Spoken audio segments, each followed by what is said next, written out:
Assalomu alaykum, hurmatli ko'ruvchilar. Sharq Turkiston ovozining bugungi suhbat programmasiga xush keldinglar. Programmamizni yoqtirib ko'rishinglarni umid qilamiz. Men Muhammad Izzat. Hurmatli ko'ruvchilarimiz, biz bugungi bu programmamizni 1933 va 1944-yillari qurilgan Sharq Turkiston Islom Jumhuriyatidan iborat bu ulug' va shonliq kun munosabati bilan o'tkazib turibmiz. Biz bugungi bu suhbat programmamizga Sharq Turkiston Sürgün hukumatidan G'ulam Osman Efendi'ni taklif qildik. Assalomu alaykum, hurmatli G'ulam Osman Efendi, qimmatli vaqtingizni chiqarib bugungi bu suhbat programmamizga qatnashib berganligingiz uchun ko'p rahmat aytamiz. Oldi bilan bu ikki jumhuriyat qurilishi haqida bir to'xtalib o'tsangiz. Bu ikki qatimliq jumhuriyat deganimizda har qachon har qanday narsaninki birinchisi muhim bo'ladi. Boshlang'ichi xuddi mevaning eng burun pishgani muhtaram bo'lganga o'xshash. Bu birinchi jumhuriyatdan kelsak, birinchi jumhuriyat Uyg'urlar o'zini idora qilishni boshqalarga tortqizib qo'ygandan keyin, uzun zamondan keyin tunji qatim Uyg'urlar o'zi va o'z kuchiga tayanib qurgan bir davlat. Hech qanday chet elning yordamisiz butunlay Uyg'urlardan tarkib topgan va yoki Sharq Turkistonlik boshqa millatlardan tarkib topgan bir kadro bilan qurib chiqqan bir jumhuriyat bo'lganligi uchun intayin muhtaram, ahamiyatli va qimmatli. Chunki bugun biz da'voda destek qilayotgan hamma narsa birinchi jumhuriyatninki yaldamlari, masalan, ko'tarayotgan bayrog'imiz, chelayotgan davlat yeminimiz, davlat gerbimiz hammasi birinchi jumhuriyatning yaldamisi. Ana ustiga birinchi jumhuriyat o kadar yetishsiz bir muhit ichida borliqqa keldi. Iqtisod yetarli emas, armiya yo'q, askar kuchi yo'q. Shundaqla bilimlik odamlarmi yetarli emas, ziyoli deydigan narsa yo'q asosan. Mushunda qiyin vaziyatda borliqqa kelganiga qaramay, qisqagina 4 oy ichida, faqat 4 oy hayot sürgan bo'lishga qaramay, bir davlatda bo'lishga tegishli hamma narsani shu qisqa muddatda borliqqa keltirdi. Davlatning puli, hatto pochta markalarigacha bundan bir mukammallikka yetmek bir mo'jiza deyishga bo'ladi. Uning uchunmi bu birinchi jumhuriyatni muhtaram qilgan omil bu deymiz. Endi ikkinchi jumhuriyat birinchi jumhuriyatninki davomi sifatida o'tirib chiqdi. Ya'ni ikkinchi jumhuriyatni qurg'uvchilar buni birinchi jumhuriyatning davomi yoki asli kelgan holati deganni bildirish uchun allaqachon g'ulji qo'zg'olonchilar tomonidan ishg'ol qilingan bo'lsa-mu, 12 noyabrni kutib turdi. O'xshash kunda e'lon qilamiz. Bu ashuning davomi edi. Va bu jumhuriyat qurilgan dastlabki chog'larda o'xshash ism bilan ataldi. Islom Jumhuriyati deb ataldi, shu ikkinchi jumhuriyat. Keyin Elixon To'ra ag'darilgandan keyin Elixon To'rani sovetliklar o'g'irlab ketgandan keyin ondan bu jumhuriyatning nomidagi islomni olib tashladi. Sovetlarning aralashishi bilan olib tashladi. Bo'lmasa hamma yeri o'xshash bo'ldi. Endi ikkinchi jumhuriyat birinchi jumhuriyatga qaraganda biroz yetishgan bir muhitda borliqqa keldi. Ya'ni Sovet ittifoqida o'qigan bir turkum ziyolilar borliqqa keltirdi uni. Bu ziyolilar avval Olmaotada to'plandi.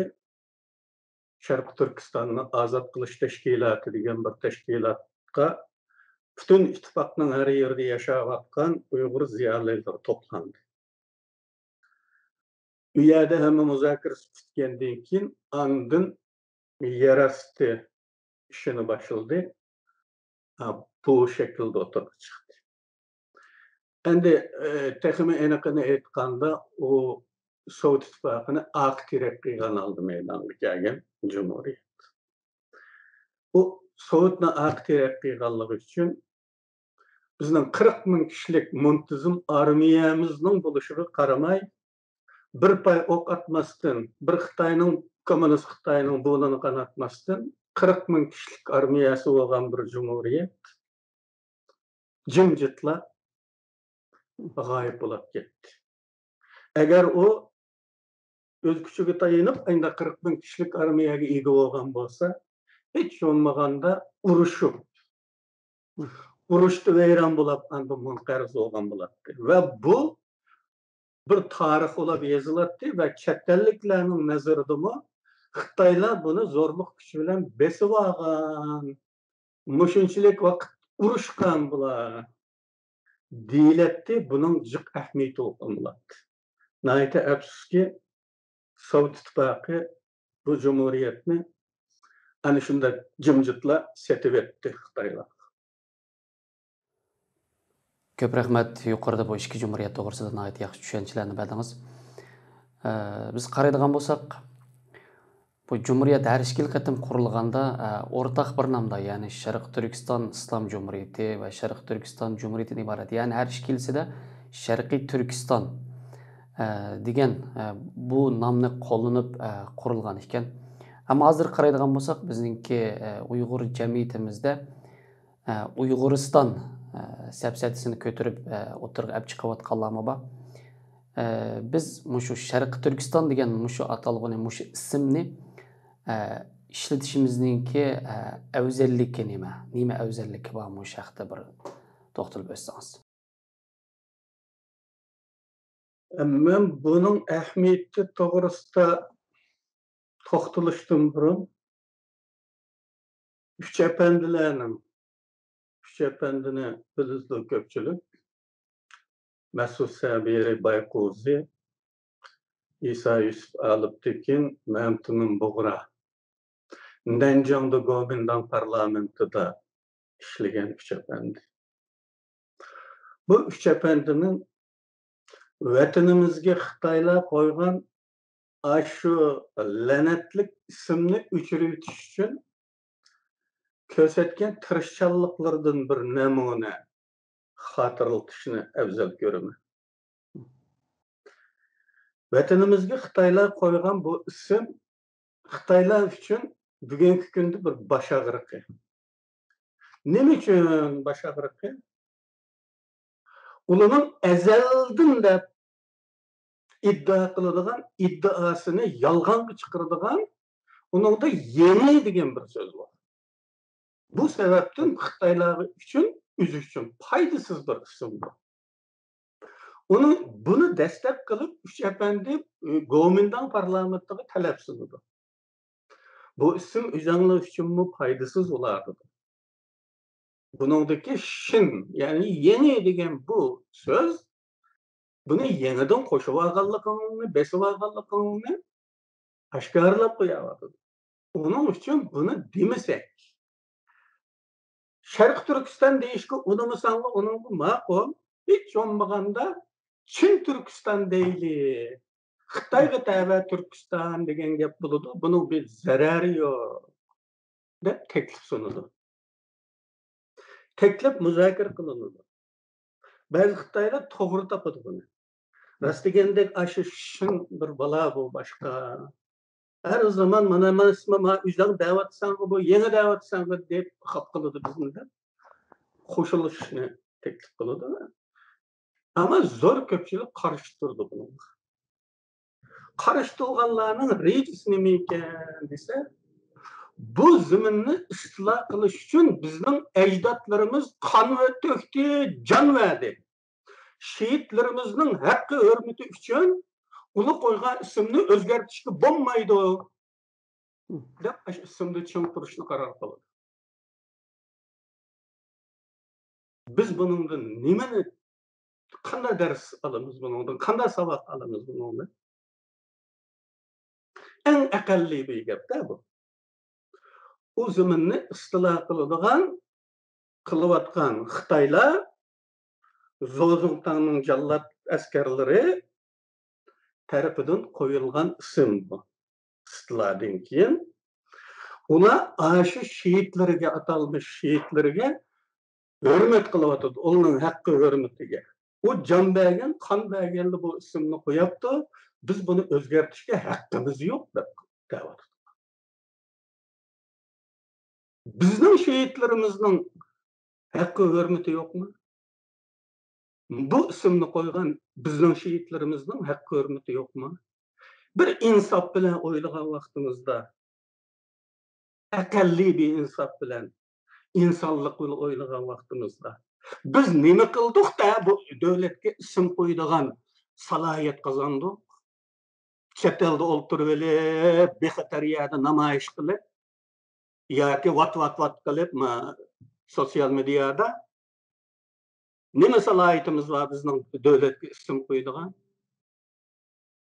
Bizning şehitlerimiz o kadar qadrsizmikan? Ular bu ismni qo'yish uchun qon verdi, jon verdi ular. Ularning bunda haqqi va salohiyati bor. Chunki jon berganlik uchun, qon berganlik uchun, kecha kunduz yugurib yurib bu ishni qilaman vujudga chiqarish uchun ajr qilgan va bu salohiyatni qozonganlar qo'ydi u ismni.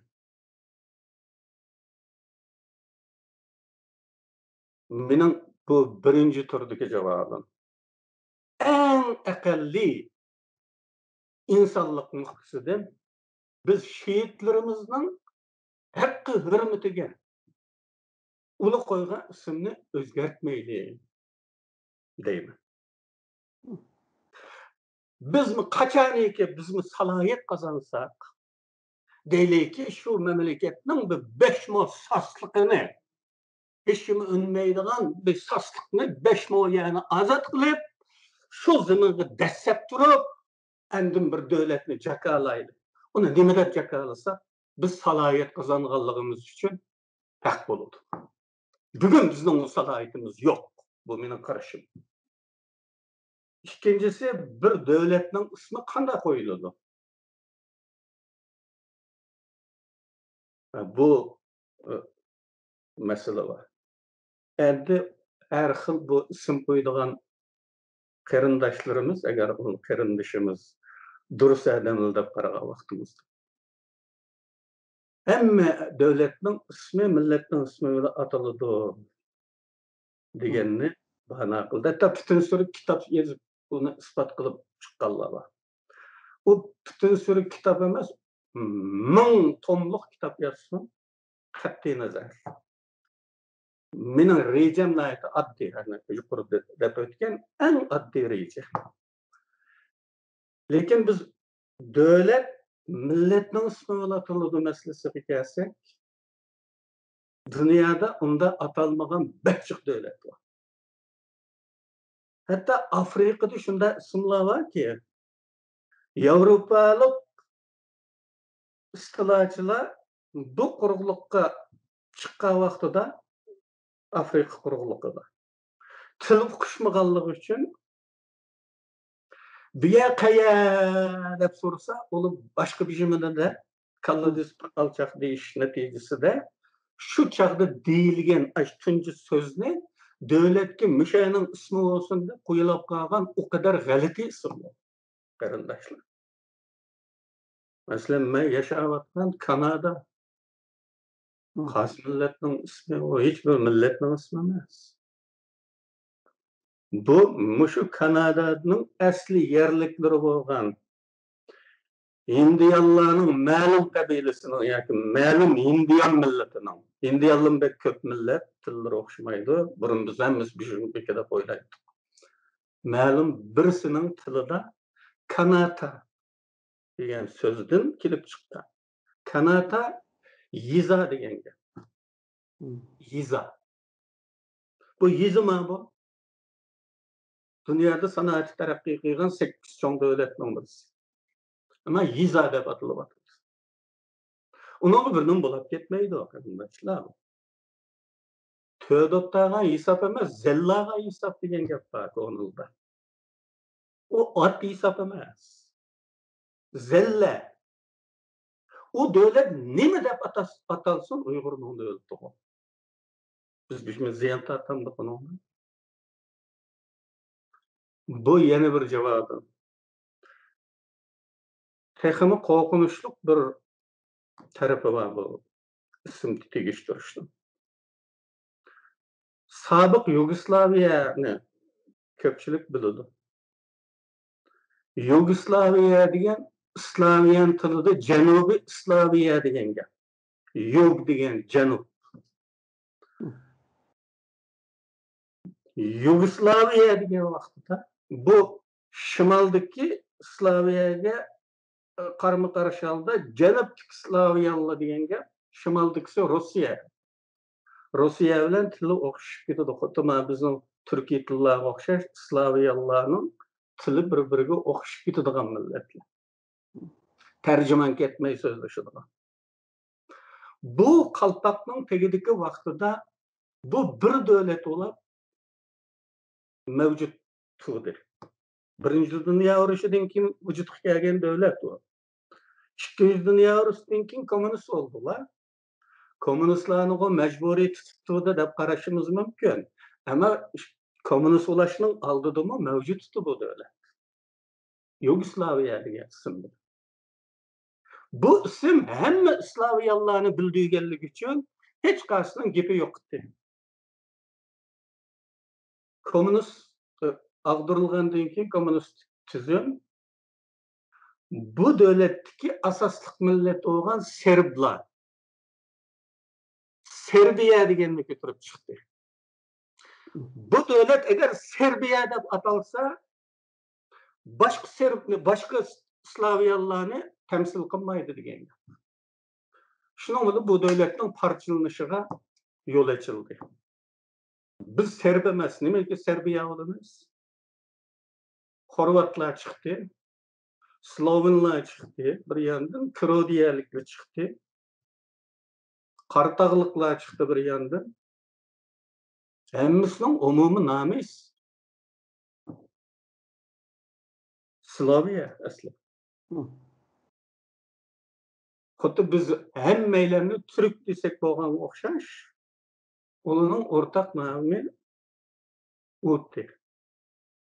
Endi u haliqi bir etnik guruhning ismini deyilgandan keyin qolganlarning o'z ismi bilan o'tirib chiqqisi keldi. Bu Uyg'uriston ana shu xafalık qilib boradi. Chunki Uyg'uriston Uyg'urdan boshqani temsil etmaydi degan. O zamanda bu yerda qozoqlar hozirning o'zidan ba'zilar shum gaplarni o'tirib chiqaryotdi. Sharqiy Qozog'iston degan bir iborani. Bunun aqsida, hammasining aqsida Xitoy var. Buni tushunishimiz kerak. Sharq Turkiston degan vaqtida sharqdagi turkiy millatning hammasini bildirdi. Bu ism hammalarni temsil qila oladi. Uyg'uriston degandan keyin qolganlarning gapi chiqadi. Mong'olning chiqmas balki. Chunki ular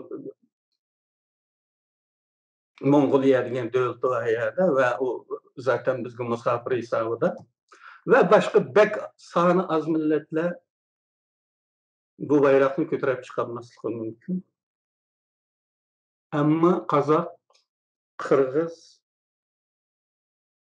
o'zbek bular parchalanishni keltirib chiqaradi.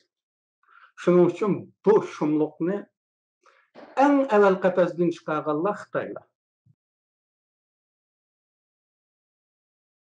Va keyin millatga bek kuyinib ketadigandek ko'ringan bizning millatchilar bu yamchukni tutdi.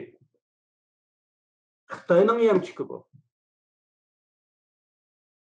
Bizni parchalash uchun qilayotgan bir ish bu. Xitoy atgan bu yamchukni jutdi bizning millatchilar bek kuyanganlikdan Uyg'urga. Aşında Uygur, Uygur deyiş gerek de bular için. O köyünüşnüň nemesi emas. Elki bir zamanda Allah, Allah deydi biz normal 97-99 aralykdaki Orta Asya'daki İslamçylarymız. Onu onda dapny çarşyly hesaplamaz o. Eğizdi kütürü asılı hesaplamaz o. Bunun fayda ziynini aldı aksyny oýlamak lazım. Emençe akıl egillerige muşu cevap yeterli. Köp rahmat. Yuqorida siz bu Şerqi Türkistan degen bu isimni Uyg'uriston yoki boshqa stallarga, boshqa ismlarga özgertişninki naqadar xatarlik ekanligini, buningki bir arq ko'rinishida Xitoylarninki o'yini yoki Xitoyninki bir yamchuki borligini so'zlab o'tdingiz. Bir haqiqat shuki, bu Sharqiy Turkiston degan ism bizningki shehitlarimiz jonlarini berib, qonlarini berib, jon qon badaliga qo'ygan ism. İnşallah bu ism o'zgarmaydi. Mushbeti davomlashadi inşallah Allohning izni bilan. Undaqda meningki sizdan oxirida so'raydigan savolim, biz Sharqiy Turkiston xalqi bo'lish sifatimiz bilan bu ikki jumhuriyatni asliga keltirish uchun nimalarni qilishimiz kerak? Sharq Turkiston sürgün dokumenti bu haqda nima xizmatlarni olib beryotidi? Buningdan keyin nima xizmatlarni qilmoqchi? Mush haqda to'xtalib o'tsangiz.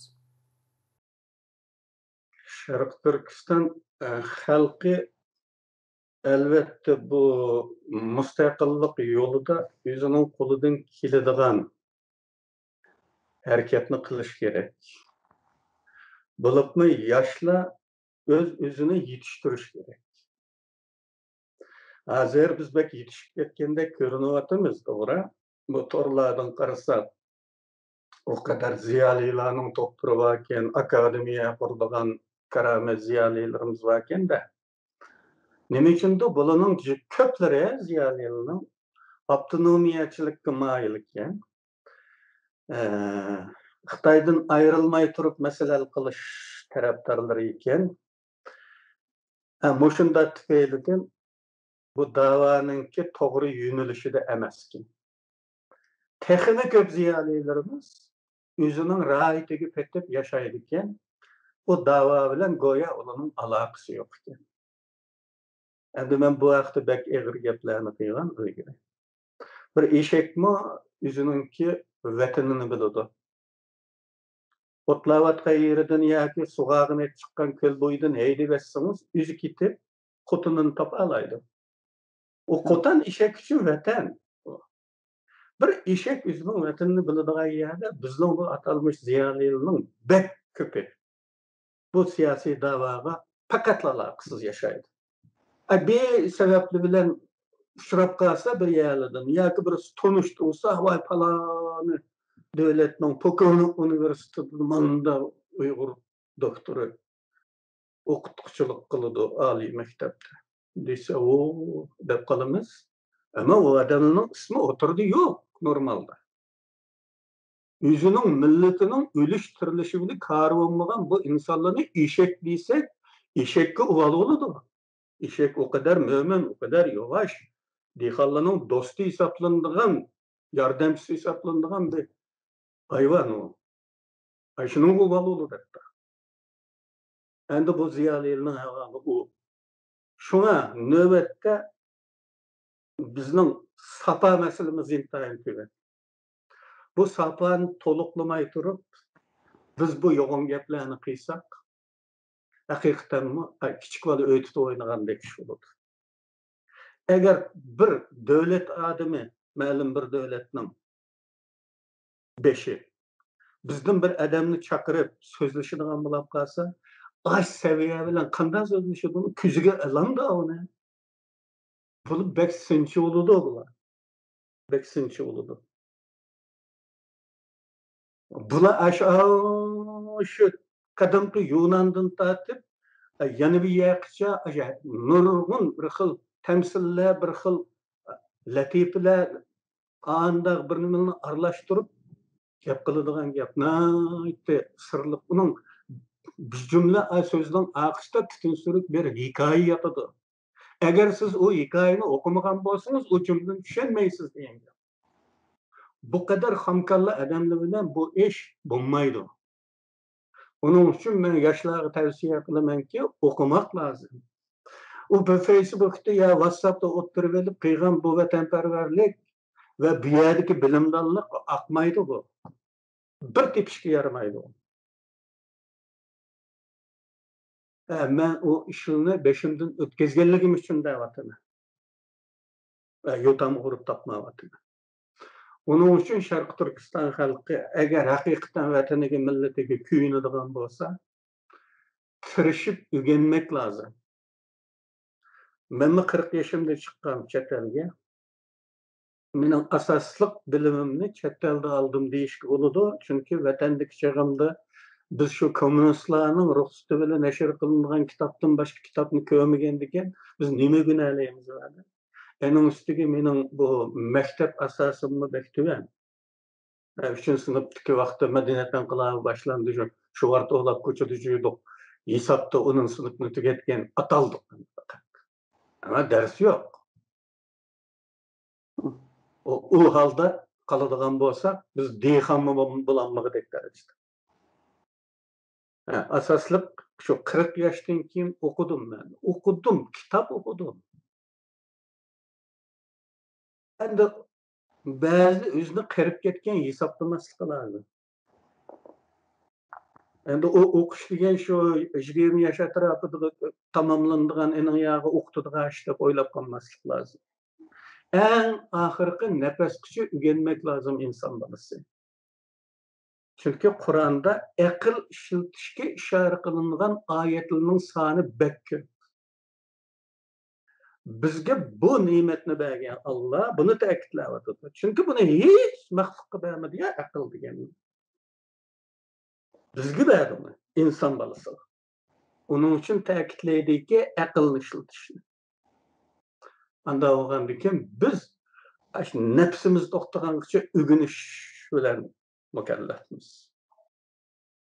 Endi mashhurldimmi Markes 65 yoshda o'lgan Markes. Shu 65 yoshga kelgan kunlarda rus tilini o'rgatdi. O'zining kitoblarining rus tili tarjimasiga ishonch qilolmay, boshqalar qilgan tarjimaga. Ashuni men o'zim selishtirib turishsam yaxshi bo'libdi. Shuni burmilib etgandimi, ojizlashtirib etgandimi degan ishonch qilolmay rus tili o'rganishga boshladim. 65 yoshda. Biznikilar shu 30 ga baramaydan shu o'quvchilik degan yosh vaqtida kitobni tashlaydilar. Bunday emas. Agar men 30 yosh atrofida kelgan bo'lsam, ingliz tilida maqola yozgandek saviyaga yetmay qolmaydim, ammo ben kech kelib qoldim. Men 50 yoshga keldim men ingliz tili dunyosiga. Buning uchun uni o'rganmay qoldim. Yuqmadi qisqasi. Keyin apıl deb qoladi bu yosh bolalar. Men shuni ogohlantirdim. Hozir menga hech narsa yuqmaydi masalan. Hozir o'qisam, hozir unutilib qolaman. Mo'yin bir naqlag'idek hikmatli bir jumla chiqib qolsa, darhol yozib olmasam, unutmayman. Ama yosh vaqtlarimda o'qiganimcha bugungacha yodib bilaman. Men naql qiladigan nurg'un narsalar men so'zlarimda naql qilgan. Yoda u. Bo'la bo'lmas she'rlar. Hatta buning ichida. Mao Zedongning so'zlari. Shular bizning shu g'ubar vaqtimizdagi zehnimizni ishg'ol qilgan narsalar. Agar shu vaqtda shunda o'qiydigan muhit bo'lgan bo'lsa, ne kadar güzel bo'ladi. Bu chet elda nimani o'qiymiz deb tepiladigan bir muhit turib o'qimasak, haqiqatda achinishli bo'ladi. Uning uchun Sharq Turkiston xalqining yoshlari bu da'vo uchun o'qishi lozim. Bilimlik adam yetişmeydi. Şu anda biz pek aqlli bir ish uchun adam topolmayapsak. Birmuncha adam bo'lgan bilan bir nimaga kerak kelmaydi. Tutib endi mana ishni sen qilamsan degan vaqtida Nasıl işte daha. Bu bizning navbatdagi realligimiz. Endi Sharq Turkiston hukumati nima qilish kerak masalasi bek qiyin bir savol. Biz bo'lsa hamma nimani qilishimiz kerak edi. Lekin bunga imkon bormi? İmkan bilan hisoblash lozim buni. Ya'ni har qanday bir yangi hokimiyat qurish, har qanday bir yangi konini chiqib, yangini qurish uchun 3 narsaga asoslanadi. Bu dunyoning har qanday yerda o'zgarmaydigan haqiqat. Birincisi bir ideologiya. İkincisi şu ideologiyaga sodiq yetilgan bilimli kadrlar qo'shildi. Üçüncüsü iqtisod. Mushuning uchinchisi yo'q bizda. O'ylab baqaman. Men bu mustaqillik iddiamizning javhari ustida ba'zi iddialar o'tirib qo'ydim. Ba'zilar qabul qildi, ba'zilar sen deganni desak biz kichik valolab ketmamdi. Biz senda yo'g'on tursak deb qabul qilgan unamadi. Hech olmaganda ideologiya bo'lish kerak. Uningga jipil mumkin ketmaydi. Endi bu holda bu hukumat nima qiladi? Normalda hech nima qilinmasligi kerak. Lekin shunda bo'lishib qaramay tirishib bu bir yil ichida hukumatning oxirgi qurultaydan bu bayramgacha saq bir yil bo'ladi. Bu bir yil ichida hukumat bütün qurilish hayotidagi eng mukammal bir yilni yashadi. Ichki jihatda ittifoq, ichki ziddiyat yo'q. Ko'chalaydiganlar ichiga kirib olib, buni yiqitish urindiganlar yoki mansab talashadiganlar, itoatsizliklar, hukumatsizliklar yo'q. Intayin ittifoqlashgan bir vaziyat hukm sürdü bu bir yılda. Onun için bu bir yılda biz bu dava tarixida ko'rilib bakmagan bazı neticelerni qo'lga keltirdik. Onun birincisi ko'pchilikning xabari bo'lgan Xitoy jallatlarni xalqaro sudga berish masalasi. Yani bunu suyuqlantirishga urinyotadi nurg'un odamlar. Xalqaro sud deganni bir tiyinga chiqarishga urindi yo bir davlatning yerlik sudiga bu texim obdanıtı deb xalqni ahmaq qilishga urindi. Bu urinish davom qilyapti. Endi bu Sharq Turkistonning chet eldagi da'vo tarixida buningda yo'g'on bir ishni kim ko'rsalaydi? Endi bizning moddiy imkonlarimiz intayin cheklik. Buni jamoat biladi. Biz qurilgan 15 yil jarayonida hech qachon iyon talab qilib boqmadik xalqimizga. Yüzümüzün yançıqıdan sarf qildik, bağan, kelgan, yotgan, qo'rqqan, meclis açgan ishqa. Bizning tabiatimiz shunday. Biz bir ish qilmayotsak, meclis ochganga xalqning puliga meclis ochamiz. Deb bu pul yig'ishni qabul qilmay keldik. Hech bo'lmaganda bizning shu yaxshi niyatimizmi, ko'ngilda bir tamsil va Uyg'urlarda yaxshi niyat yerim mal deydi. Bizning aşı yaxshi niyatimizmi yerim mal bizning xalqimiz agar qabul qilsa. Endi bugunga kelganda biz bu sotqa buning oyog'idan chiqolmaydigan bir og'ir yuk bu.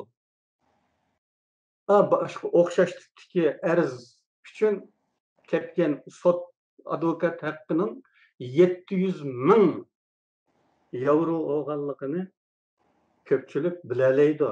Anlaganlar bor, bilinmaydiganlar tordan izlasa chiqadi uning nimalar.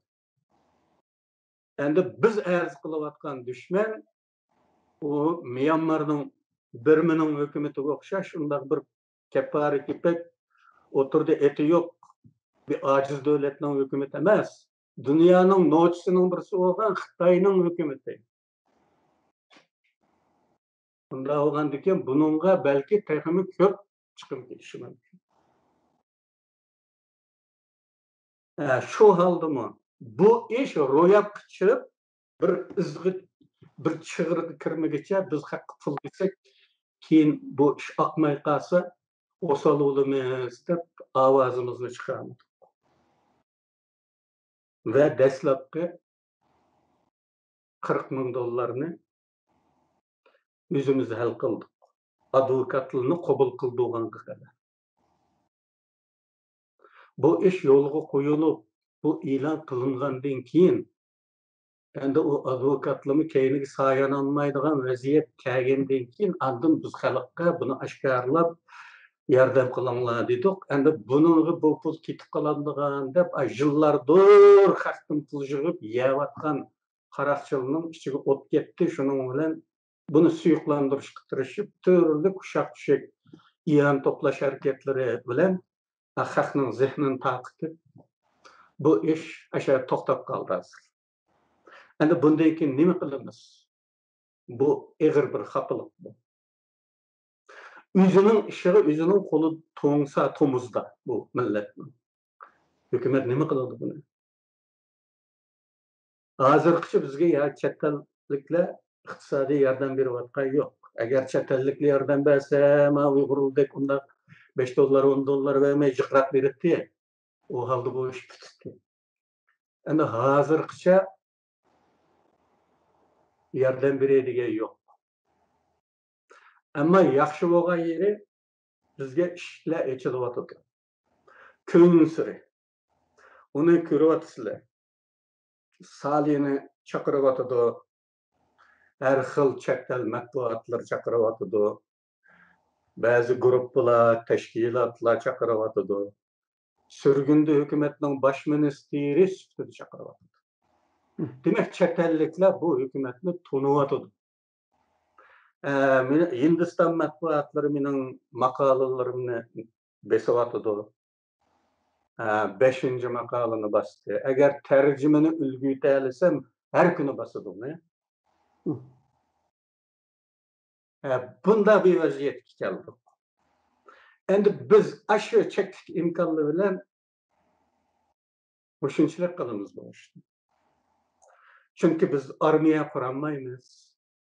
Bu hafta ben ayrım sözlemekçi ertesi armiya yoki qurolli qism qurish masalasi haqida onun da daha tafsili cevap topa olaysizlar.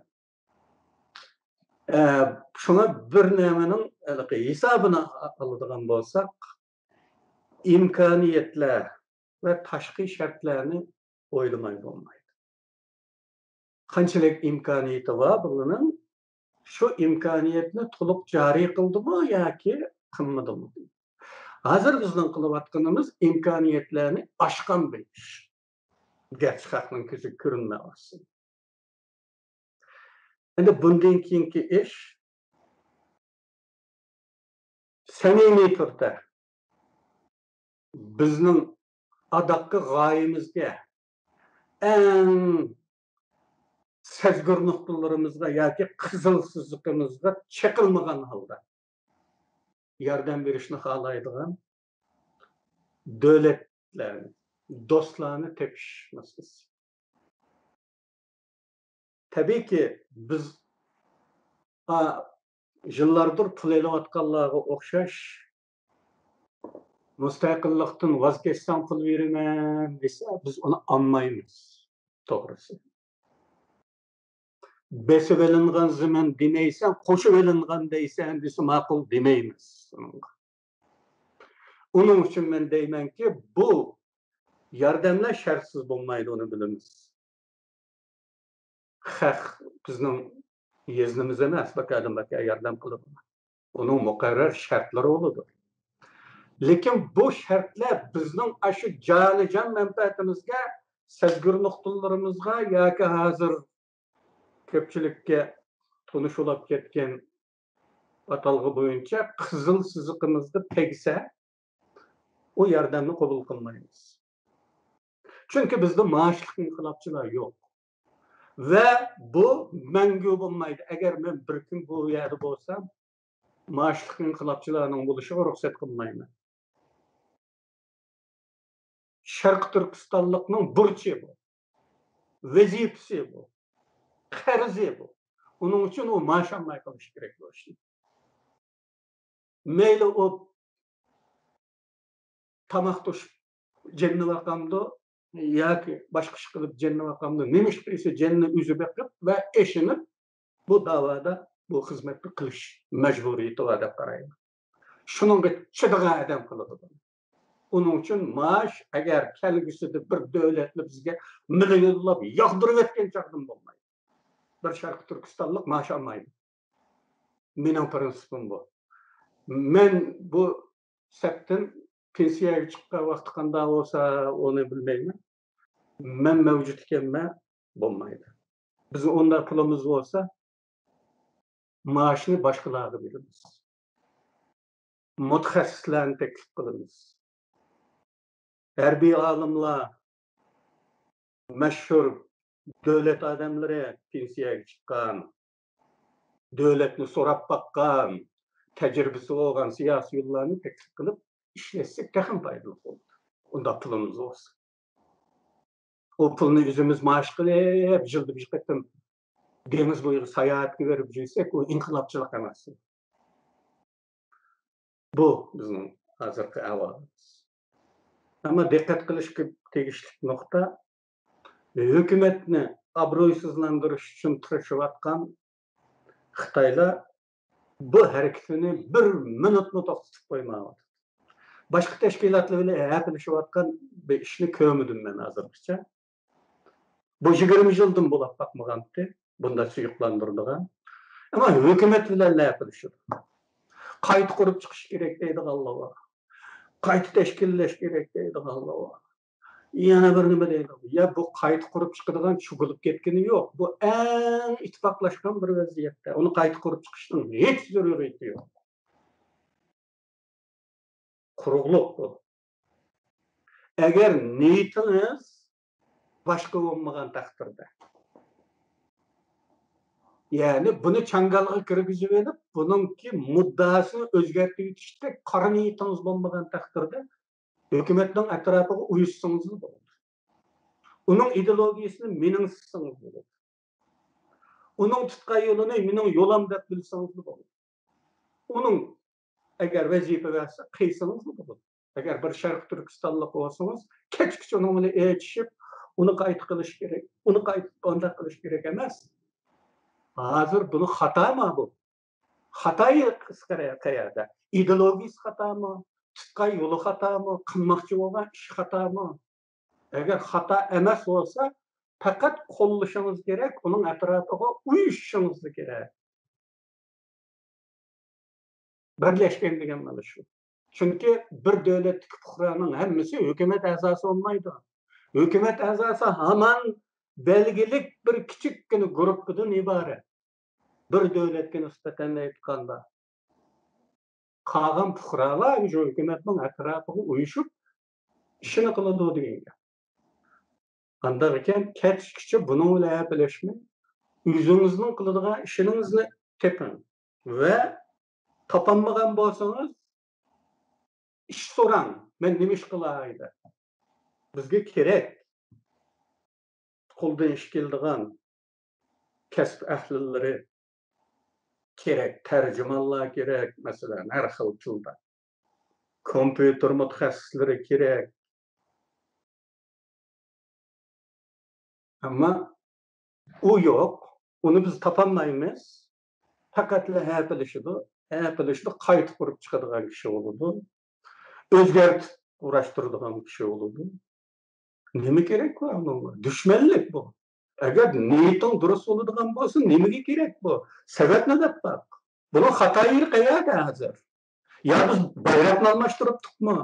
Ya shuarimiz boshqami ekan? Bu kulkilik emasmi bu? Onun uchun men xalqni bu xil hukumatni obro'sizlantirishga tirishayotgan bu dushman suiqasdi bilan ogohlantiraman. Ba'zilar shaxsiy tufaylidan bu suiqasdlarga hamdamda bo'ladi. İxtiyarsız yosunda, angsız yosunda düşmanga yordam qilishyapti. Bunda qilsak kimga foyda, kimga ziyon? Buni o'ylamoq lozim. Chet elliklar bizni tanıyotgan tursa, biz buni bir hukumat degan ismni atab turib muomala qilyapsa, hatto Amerika ovozi shunday deydi-ku, Amerikaning zuvoni bo'lgan Amerika ovozi Sharq Turkiston surgun hukumatining bosh ministri deb qabul suhbatga taklif qilyapsa.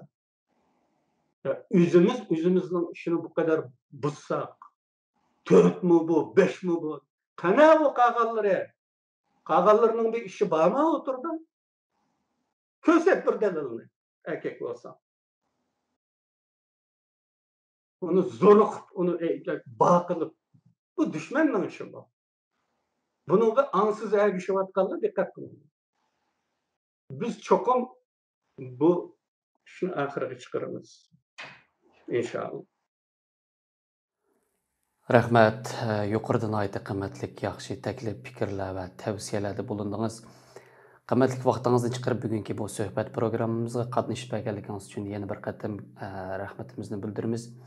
Buningdagi xizmatlaringiz texmo natijalik, futuqliq bo'lsin inshaalloh. Vaqt munosabati bilan bugungi bu suhbat programmamizni mishad oxirlashtiramiz. Hurmatli ko'ruvchilarimiz, programmamizni yoqtirib ko'rganligingiz uchun ko'pdan ko'p rahmat. Allohga omonat, keyingi sonda ko'rishaylik.